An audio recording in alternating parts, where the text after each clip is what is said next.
의인이 부르짖음에 여호와께서 들으시고 그들의 모든 환난에서 건지셨도다.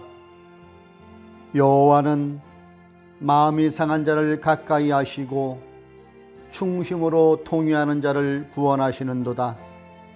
의인은 고난이 많으나 여호와께서 그의 모든 고난에서 건지시는도다. 그런즉 누구든지 그리스도 안에 있으면 새로운 피조물이라. 이전 것은 지나갔으니 보라 새 것이 되었도다. 아멘.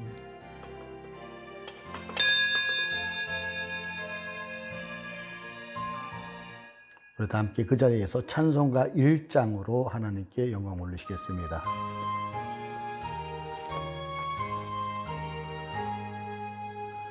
만복의 근원 하나님, 온 백성 찬송 드리고 저 천사여 찬송하세.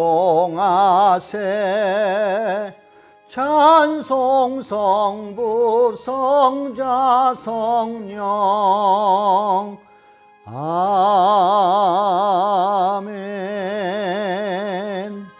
사도신경으로 우리의 신앙을 고백드립니다. 나는 전능하신 아버지 하나님, 천지의 창조주를 믿습니다.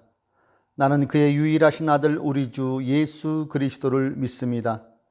그는 성령으로 잉태되어 동정녀 마리아에게서 나시고 본디오 빌라도에게 고난을 받아 십자가에 못 박혀 죽으시고 장사된 지 사흘 만에 죽은 자 가운데서 다시 살아나셨으며 하늘에 오르시어 전능하신 아버지 하나님 우편에 앉아 계시다가 거기로부터 살아있는 자와 죽은 자를 심판하러 오십니다. 나는 성령을 믿으며 거룩한 공교회와 성도의 교제와 죄를 용서받은 것과 몸의 부활과 영생을 믿습니다. 아멘. 우리 찬송가 85장으로 하나님께 영광 올리시겠습니다.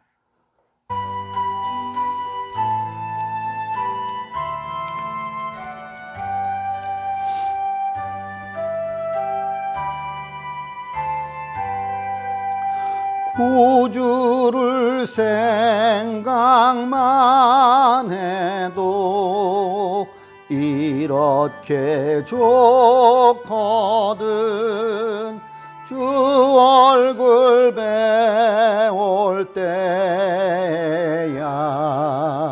얼마나 좋으랴. 만민의 구주 예수의 귀하신 이름은 천지에 있는 이름 중 비할 데 없도다. 참 회개하는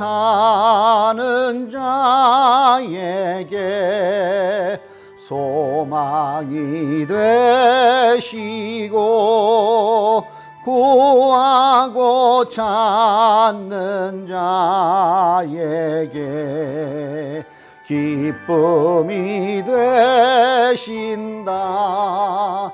예수의 넓은 사랑을 어찌다 말하랴. 주 사랑 받은 사람만 그 사랑 알도다. 사랑의 구주 예수여 내 기쁨 되시고 이제로부터 영원히 영광이 되소서. 아멘. 여호와를 자기 하나님으로 삼은 나라 곧 하나님의 기업으로 선택된 백성은 복이 있도다. 여호와께서 하늘에서 굽어보사 모든 인생을 살피시며 곧 그가 거하시는 곳에서 세상의 모든 거민들을 굽어 살피시는도다. 아멘. 할렐루야. 인간의 생사화복을 굽어 살피시고 주관하시는 살아계신 여호와 하나님, 감사와 영광을 주님께 올려드립니다. 지난 한 주간도 하나님께서 우리를 지켜주셨다가 하나님께서 몫인 거룩한 주님의 날에 각자 예배의 자리에서 하나님을 예배할 수 있도록 우리의 마음과 생각을 온전히 인도하여 주시니 또한 감사를 드립니다. 사랑의 하나님, 내일이면은 긴 겨울이 끝나는 그런 느낌이 드는 3월로 접어들게 됩니다. 코로나19의 긴 터널이 모든 국민들로 하여금 힘들어하고 피로감을 느끼고 있는 지금입니다.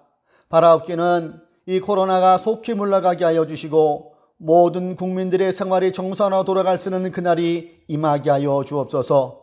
이제 그제부터 시작된 코로나19 예방 접종 또한 온전히 차질 없이 잘 진행되어서 온 국민에게 면역이 생겨서 코로나를 속히 벗어나는 우리 조국 대한민국 되게 하여 주옵소서. 역사의 주관자 되시는 하나님, 내일은 이 나라의 독립을 목전껏 외쳤던 3.1 만세운동이 일어난 지 102주년이 되는 날입니다. 이 나라의 독립을 위해 많은 분들이 희생하여서 오늘 우리가 있는 줄로 믿사오니 그분들의 그 숭고한 피가 헛되지 않도록 우리 대한민국을 지켜주시고 앞으로도 함께하여 주옵소서. 하나님을 높이고 복음으로 이웃을 섬기는 사도행전의 건강한 공동체의 그 하늘뜻 푸른 교회의 비전이 온전히 잘 이루어질 수 있도록 늘 성령님 동행하여 주옵소서.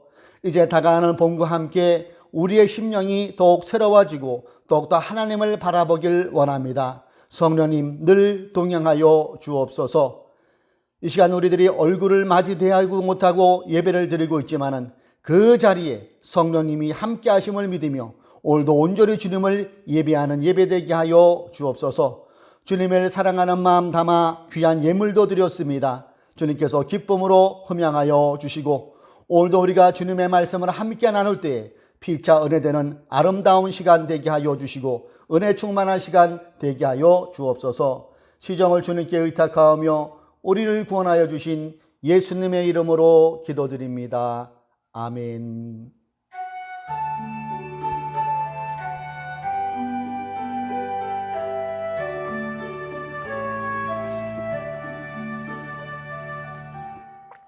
할렐루야. 사랑하는 교우 여러분들 잘 계셨습니까? 저도 여러분들 보고 싶은데 여러분들도 저 보고 싶죠? 우리가 어디 있든지 간에 우리는 그리스도의 사랑의 끈으로 묶여있는 공동체의 또 귀한 서로 간의 지체들입니다. 여러분 삶 가운데 늘 주님께서 함께 하심을 믿고 또한 그렇게 되기를 축복합니다. 교회 소식이 늘 변함없이 나눕니다. 코로나19 이거 종식을 위해서 우리가 기도해야 되겠습니다. 지난주부터 코로나 예방접종이 시작되었는데 이것 또한 잘 진행될 수 있도록 이렇게 우리가 마음을 모아 관심을 갖고 기도해 주시기 바랍니다. 연장이 되었습니다. 2주간 연장되었던 것, 또 정부의 방침에 잘 협조하는 우리가 되어야 되겠습니다. 자, 우리 그 자리에서 우리 교회 표어 같이 읽어봅니다. 시작. 하나님을 높이고 복음으로 이웃을 섬기는 사도행전의 건강한 공동체. 아멘. 우리 계속해서 하나님의 말씀 바로 나누도록 하겠습니다. 우리가 마가복음을 살펴주고 있죠. 오늘도 4장에서 우리가 주의 말씀을 서로 읽고 또 말씀을 나누기를 원합니다. 오늘은 마가복음 4장 26절부터 32절까지의 말씀입니다. 신약성경 59면, 개역개정 59면쯤에 있습니다. 마가복음 4장 26절부터 32절까지의 말씀입니다. 자, 세 번역으로 읽죠. 자, 우리 함께 뜻을 생각하며 같이 읽습니다. 시작. 예수께서 또 말씀하셨다. 우리가 하나님의 나라를 어떻게 비길까? 또는 무슨 비유로 그것을 나타낼까? 겨자씨와 같으니 그것은 땅에 심을 때에는 세상에 있는 어떤 씨보다 더 작다. 그러나 심고 나면 자라서 어떤 풀보다 더 큰 가지들을 뻗어 공중의 새들이 그 그늘에 깃들 수 있게 된다. 아멘. 이것은 살아계신 주님의 말씀입니다. 본문을 근거로 하여서 겨자씨의 반전, 겨자씨의 반전, 이러한 제목으로 하나님의 말씀을 나눕니다. 조선어업계 사건을 스토리로 삼아서 만들어진 영화가 있었어요. 2019년 1월에 개봉되었죠. 본 분들 많이 계실 것 같아요. 유해진, 윤계상 등이 출연한 이 말모이라는 영화입니다. 이 영화 스토리는 우리말 사용이 금지된 1940년대를 배경으로 찍고 있는데요. 일제에 항거하여서 말과 마음을 모아 우리말 큰 사전을 편찬하는 실화를 바탕으로 하여서 만들어진 영화입니다. 일제가 총칼로 협박했지만 숭고한 뜻을 가진 그들은 돈도 안 되는 우리말을 수집하고 그걸 기록으로 남기려고 자신들의 목숨까지 바쳐서 지켜내는 그러한 장면들이 감동적으로 그려지고 있습니다. 그 당시 대다수가 외면했던 그 일을, 티도 안 나는 그 일을 일제강점기가 길어지니까 변절하는 사람들이 계속 늘어나고 있을 그때에도 그들은 이러한 일들을 감행합니다. 오늘 본문에서 주님께서 비유로 언급하신 이 겨자씨를 읽으면서 저는 이 말모이란 영화를 생각이 떠오르더라고요. 그래, 아무도 알아주지 않는 그 일을 묵묵히 감당하는 그들이야말로 겨자씨와 같은 사람들이 아니었을까, 그런 생각을 저는 개인적으로 해보았습니다. 겨자씨는 작지요. 후 하고 이렇게 불면은 어디로 날아갔는지 찾을 수 없을 정도로 그렇게 작은 게 겨자씨입니다. 이런 겨자씨를 오늘 본문에서 주님은 하나님 나라에 비유하고 있어요. 하나님 나라가 얼마나 크겠습니까? 그런데 그것을 하나님 나라는 겨자씨라고 비유를 하고 계신 거예요. 하나님의 나라는 예수 그리스도께서 이 땅에 오심으로 본격적으로 시작되었고, 예수 그리스도께서 다시 오심으로 하나님 나라는 완성될 것입니다. 교회는 그 사이에서 장차 도래할 하나님의 나라를 이 땅에서 미리 보여주는 곳이지요. 주님께서 하나님 나라를 겨자씨에 비유하셨으니까 교회는 어떠한 곳이어야 될까요? 어떠한 모습이어야 될까요? 그렇죠. 교회는 겨자씨와 같아야 되고 겨자씨와 같은 신자들이 돼야 되겠구나를 생각해 볼 수가 있어요. 오늘 우리가 함께 읽은 본문 31절을 대할 때의 분위기는 희망보다는 절망적인 그런 뉘앙스로 풍겨집니다. 희망 제로. 31절을 같이 봅니다. 겨자씨와 같으니 그것은 땅에 심을 때에는 세상에 있는 어떤 씨보다도 더 작다. 여기에서는 희망이 안 보이는 것 같아요. 근데 32절로 내려가면은 주님은 이 비유 속에서 희망을 읽어냅니다. 32절도 한번 같이 읽어봅니다. 그러나 심고 나면 자라서 어떤 풀보다 더 큰 가지들을 뻗어 공중의 새들이 그 그늘에 깃들 수 있게 된다. 눈에는 안 보일 것 같은 겨자씨지만 그 씨를 심으면 그 씨가 터져서 땅을 뚫고 올라나와 자란다는 거지요. 그리고 거기에서 끝이 아닙니다. 나무처럼 된 겨자씨물에 많은 새들이 깃들 정도로 된다고 주님은 비유해서 말씀하고 계세요.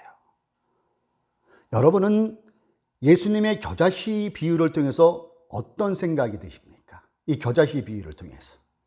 저는 이 겨자씨 비유를 묵상하면서 든 생각은 주목받지 못하고 주목해 볼 곳도 없는 우리의 일상이 겨자씨와 같을 수 있겠구나, 이런 생각을 해보았습니다. 그래요? 매일같이 우리는 반복되는 날들을 맞이합니다. 아침에 일어나고 세수하고 직장을 가든 학교를 가든 매일 반복되는, 전혀 새로울 것도 없는 것 같아요.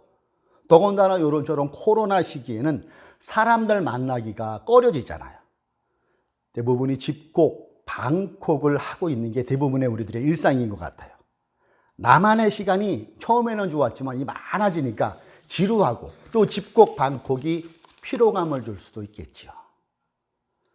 겨자씨가 주목받지 못할 정도의 작은 씨였던 것처럼 전혀 주목받지 못하는 우리의 일상들.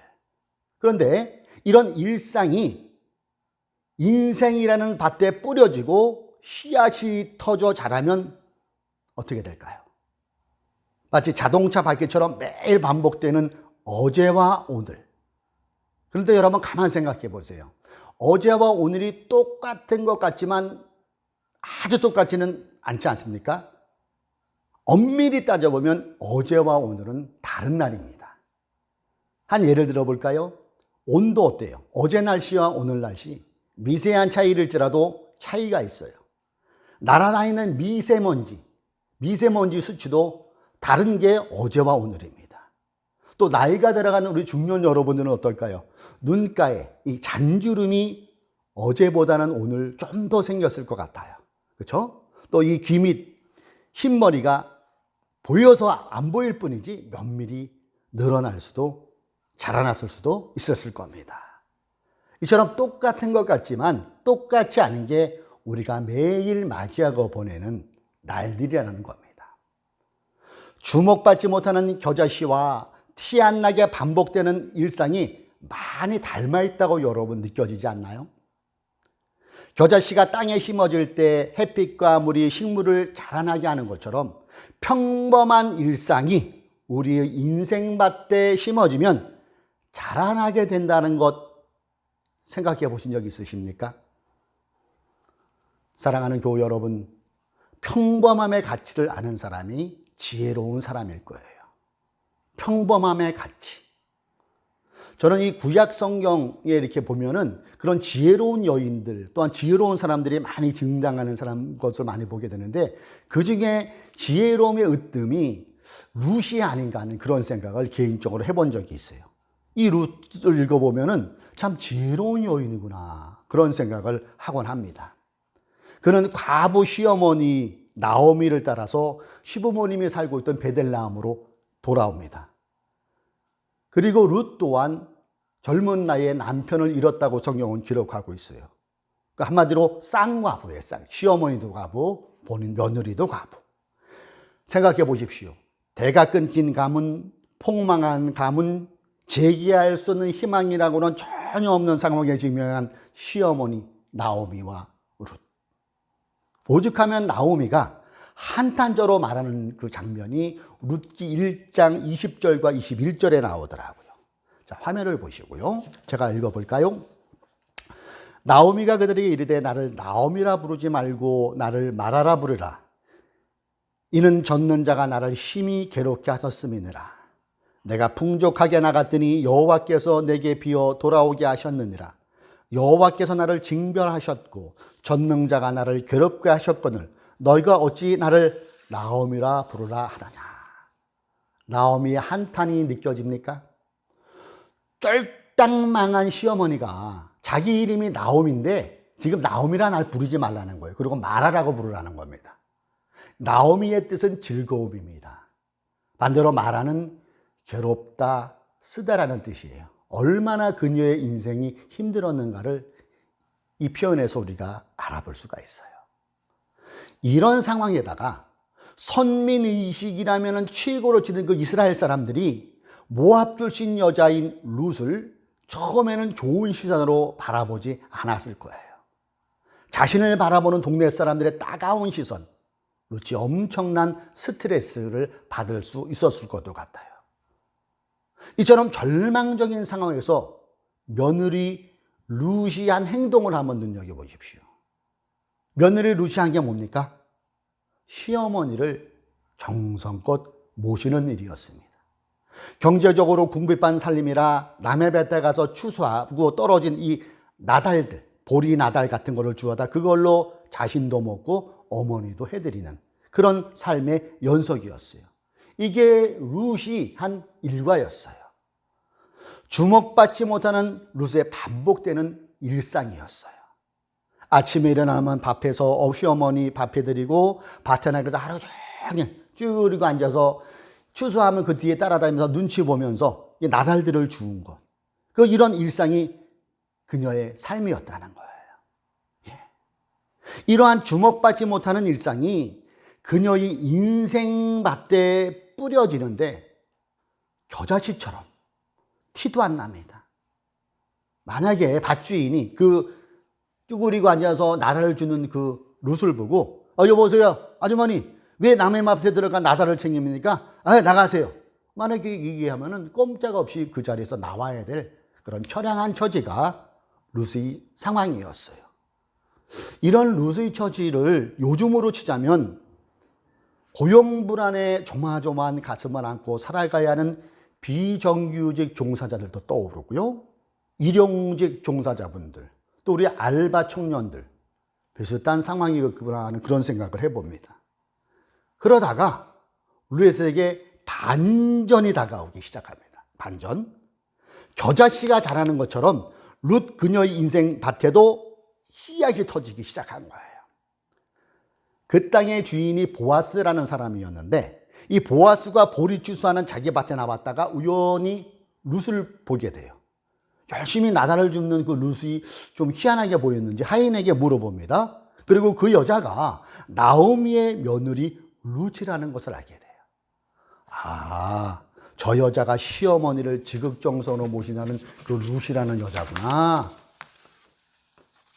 처음에는 이 이방 여자라고 색안경을 끼고 보던 동네 사람들도 그녀의 한결같은 성실함, 한결같은 소심에 마음이 서서히 녹기 시작했고, 이런 것들이 소문으로 퍼졌고 마침내 보아스의 귀에도 들어왔다는 것이죠. 나중에는 어떻게 됩니까? 룻이 보아스와 재혼을 합니다. 그리고 다윗 왕의 할아버지가 되는 오벳을 룻이 낳게 돼요. 해피엔딩으로 룻기는 끝을 맺습니다. 어때요, 여러분? 제가 이 룻기를 룻을 얘기했는데 겨자씨와 이렇게 연결되는 거 안 느껴지십니까? 오늘을 살아가는 우리에게 있어서 주님께서 비유로 드신 겨자씨는 무엇일까요? 그럼 겨자씨, 룻처럼 매일 맞이하는 평범함, 주목받지 못하는 일상들, 이것이 우리에게 겨자씨가 될 수 있다는 것 아니겠습니까? 여러분, 똑같이 다가가는 것 같은 하루지만은 그 속에서도 오늘은 내 인생에서 마지막 날의 첫날, 마지막의 첫날이라는 것을 알고 기왕이면 매일 반복되는 것 같은 것들을 성실하게, 진지하게 반복되는 일상을 맞이할 수 있어야 하고 보낼 수 있어야 한다는 것이지요. 그렇습니다. 교회와 신자는 겨자씨같이 살아야 한다는 거예요. 티 안 나지만, 거창하지 않지만 내 인생의 밭에 겨자씨를 심는 삶, 그래서 자라나게 하시는 하나님이 내 겨자씨 같은 삶을 통해서 겨자씨가 자라나 공중의 새들이 그늘에 깃든 것처럼 그 누군가에게 그늘이 되어주는 내가 되는 것이 주님께서 기뻐하시는 신자요, 하나님의 영광을 드러내는 교회가 될 수 있다는 것입니다. 사실 주님께서 이 하나님 나라를 겨자씨에 비유하셨을 때 이 군중들과 많은 사람들이 충격을 받았을 것 같아요. 왜냐하면은 이 구약 예언서에 보면은 이 메시아의 그 도래나 이스라엘의 회복이 백향목으로 비유되고 있어요. 에스겔서의 그 장면이 나오더라고요. 에스겔서 17장 22절과 23절입니다. 22절, 주 하나님이 말한다. 내가 백향목 끝에 돋은 가지를 꺾어다 심겠다. 내가 그 나무의 맨 꼭대기에 도는 얻은 가지들 가운데서 연한 가지를 하나 꺾어다가 내가 직접 높이 우뚝 솟은 산 위에 심겠다. 23절입니다. 이스라엘의 높은 산 위에 내가 그 가지를 심어 놓으면 거기에서 가지가 뻗어 나오고 열매를 맺으며 아름다운 백향목이 될 것이다. 그때는 온갖 새들이 그 나무에 깃들이고 온갖 날짐승들이 그 가지 끝에서 보금자리를 만들 것이다. 처음부터 예수님이 백향목으로, 그리고 이 에스겔을 주님께서 차용하신 것 같은 흡사한 내용이 비유랑 이렇게 많이 흡사하다는 거 느끼시죠? 예. 만약에 예수님의 비유가 처음부터 약 20m 정도나 자라는 백향목으로 비유해서는 사람들이 고개를 끄덕끄덕 했을 것 같아요. 근데 겨자씨를 비유를 하시니까 사람들이 좀 멘붕이 오는 그런 상태가 될 수도 있었을 것 같아요. 그러나 여러분, 겨자씨의 반전이 지금도 일어나고 있잖아요.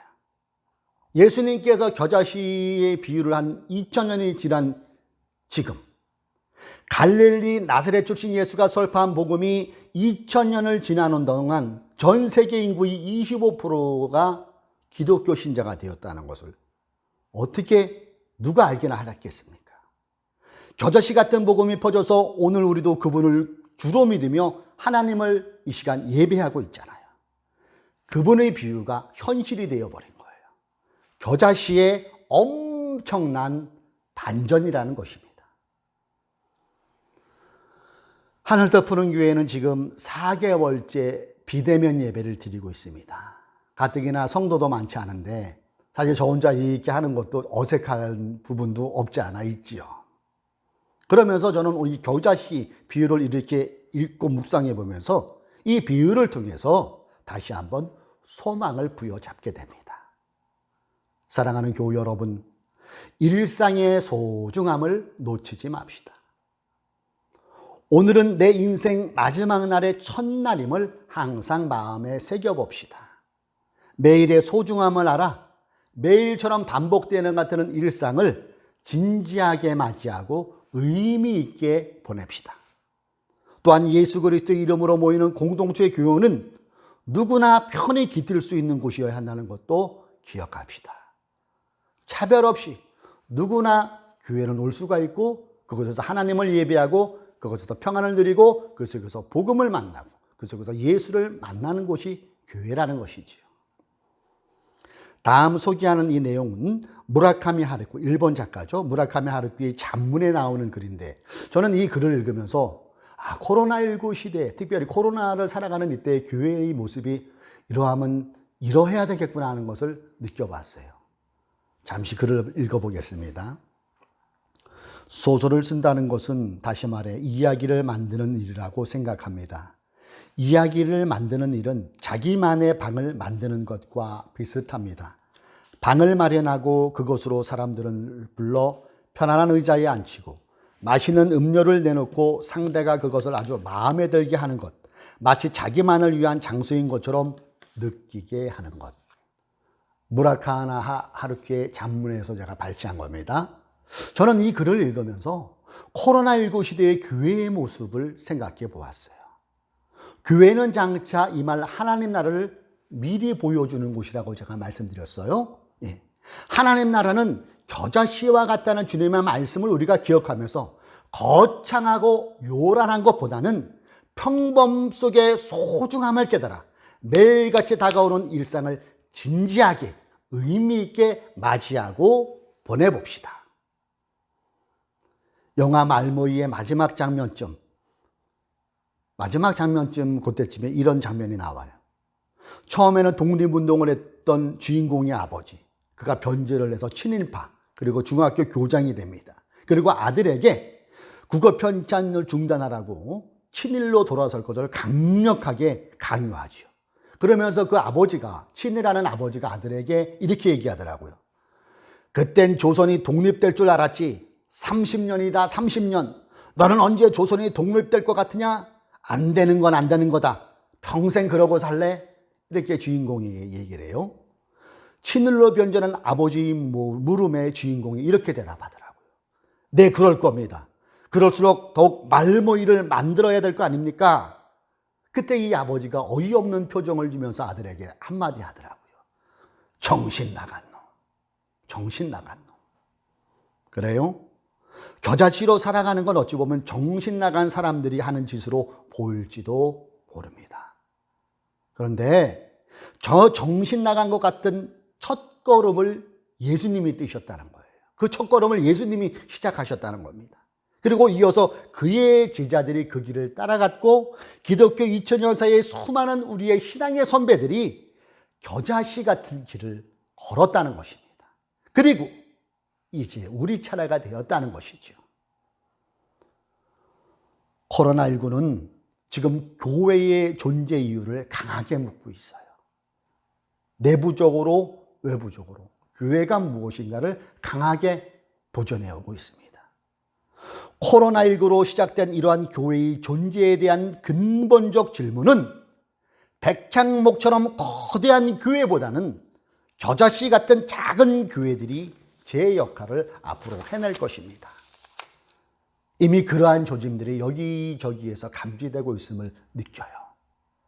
규모가 그리 크지 않으면서도 한 100명에서 1명에 이르는 건강하고 작은 교회들, 겨자씨 같은 교회들, 겨자씨 같은 신자들이 여기저기 삼천리 방방곡곡에서 티가 안 나면서도 겨자씨 뿌리가 계속 퍼져나가고 있다는 거예요.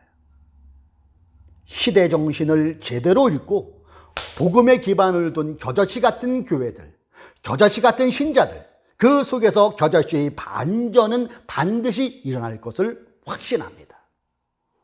물론 펄퍽한 삶에서 언제 겨자씨가 자라서 열매를 맺어요라는 생각 얼마든지 할 수 있지요.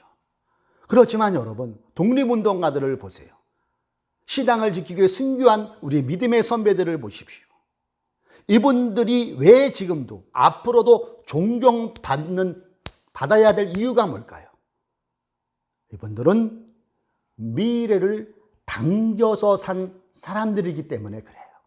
미래를 당겨서 산 사람들. 겨자씨의 반전을 알고 있었다는 것 아닐까요? 그분들은 자신의 눈으로 열매를 보지 못하고 거의 다 죽어갔지만 그 후세들이 그 혜택을 누리고 오늘 우리는 대한민국이라는 그 나라에서 우리가 살고 있잖아요. 그리고 우리가 마음껏 하나님을 예배하고 있잖아요.